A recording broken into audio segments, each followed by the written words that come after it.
చెప్తే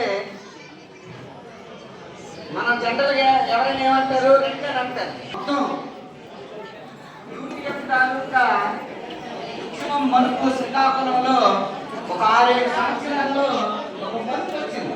ఆ మలుపులో ఒక కీలకమైన వ్యక్తి తర్వాత కూడా ఆయన సార్ మన 20 ఏళ్ళ అనుబంధం మన చక్కగా ఆమోదించారు.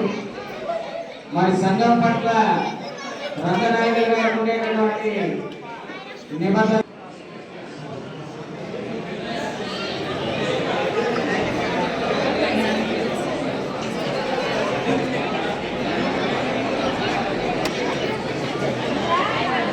మిత్రులారా అక్కడక్కడ ఖాళీలు ఉన్నాయి, కూర్చోండి. అలాగే ఈ అభినందన సభకు